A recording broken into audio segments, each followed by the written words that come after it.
नमस्कार, मैं हिमांशी अरोड़ा। स्वागत है आप सभी का न्यूज इंडिया में। चले रुक करते हैं खबरों की ओर। डीजीपी मनोज यादव अभी तत्काल रिलीव नहीं होंगे। गृह मंत्री अनिल विज की ओर से उन्हें नए डीजीपी की नियुक्ति तक यथावत रहने की फाइल पर मुख्यमंत्री ने मुहर लगा दी है।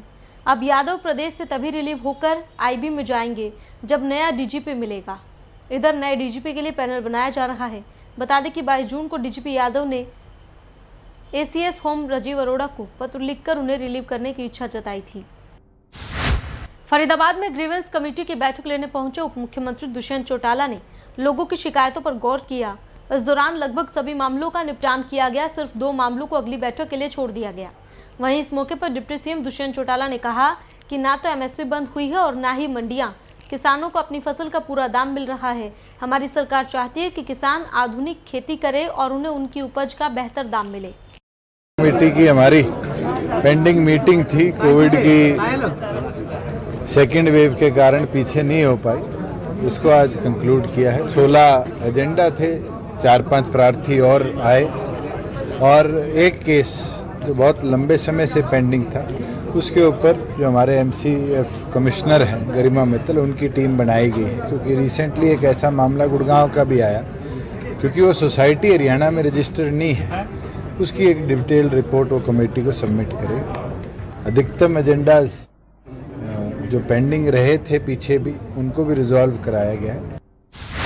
हरियाणा के बीजेपी नेता संपत सिंह ने प्रदेश कार्यकारिणी का पद ठुकरा दिया है।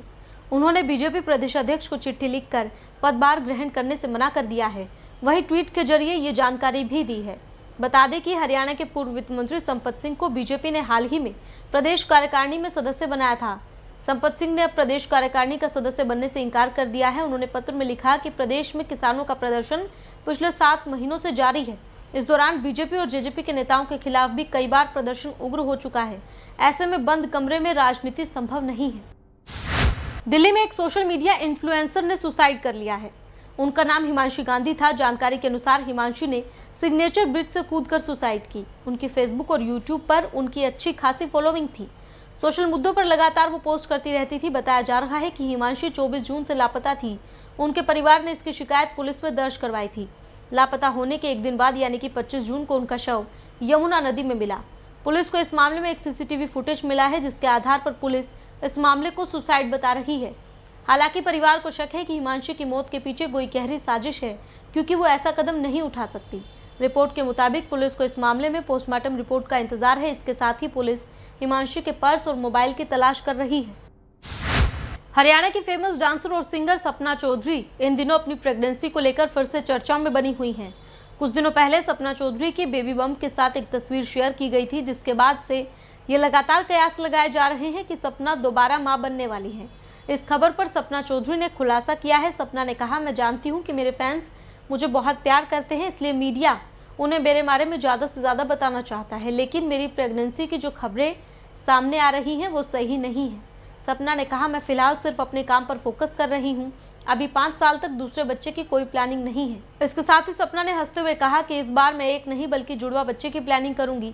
इन दिनों सपना चौधरी मुंबई में फिल्म लव यू लोकतंत्र की शूटिंग कर रही हैं। इस फिल्म में सपना एक आइटम नंबर कर रही हैं। रोहतक में आज भिवानी स्टैंड पर एक रक्तदान शिविर लगाया गया, जिसमें मुख्य अतिथि के तौर पर मेयर मनमोहन गोयल और समाजसेवी नवीन जैन ने शिरकत की। 22 वार्ड में 22 रक्तदान शिविर लगवाने के लक्ष्य के साथ आज पहले रक्तदान शिविर वार्ड नंबर 18 में लगाया गया। जिला प्रशासन, सिविल सोसाइटी कोऑर्डिनेशन कमेटी, आपातकालीन रक्तदान पैनल हरियाणा और बीपीजन डेवलपमेंट सेंटर के सहयोग से लायंस क्लब ऑफ रोहतक की तरफ से ये शिविर लगाया गया, जिसमें युवाओं को रक्तदान करते रहने के लिए प्रेरित भी किया गया।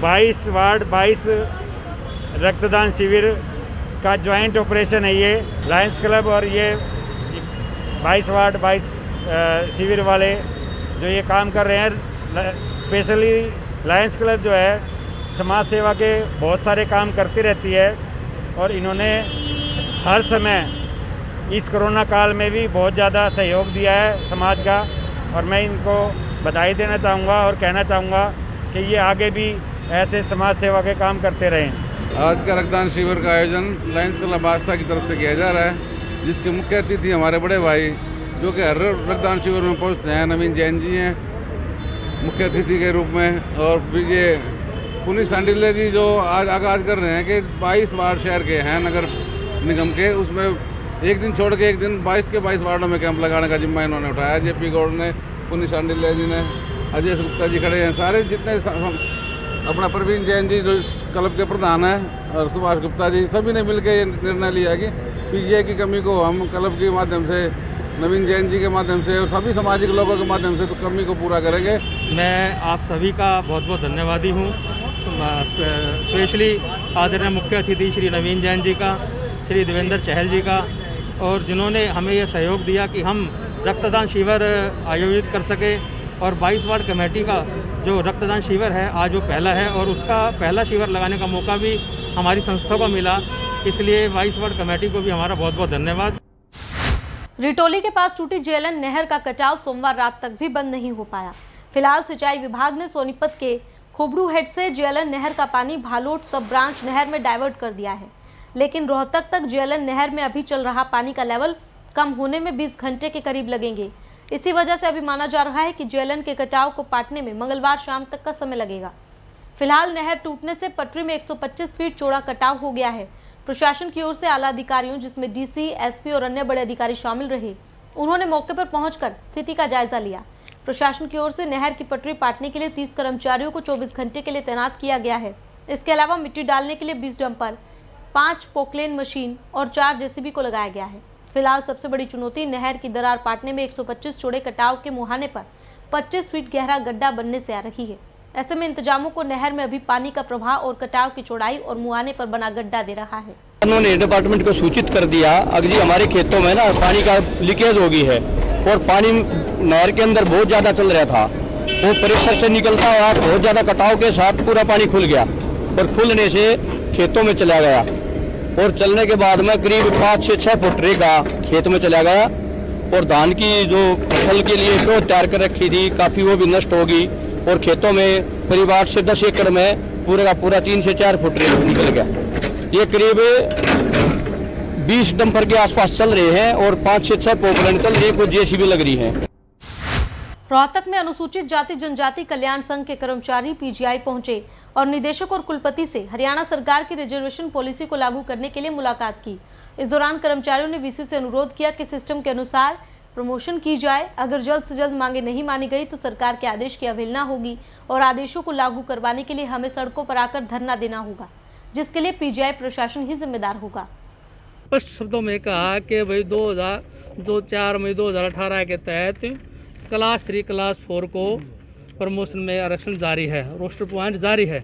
उधर से तो माननीय मुख्यमंत्री जी क्लास 1 और 2 में भी आरक्षण दे रहे हैं आउटसोर्सिंग पॉलिसी में, लेकिन यहाँ पता नहीं जो कमेरा वर्ग है, जो सबसे ज़्यादा मेहनतकश है, दिन रात मेहनत करता है संस्थान को आगे बढ़ाने के लिए, उसको क्यों वंचित किया जाता है।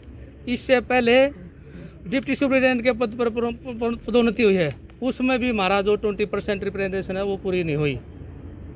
उससे पहले पीए के पद पर प्रमोशन हुई है, उस पर भी हमारा जो बैकलॉग का पद था वो खाली नहीं छोड़ेगा।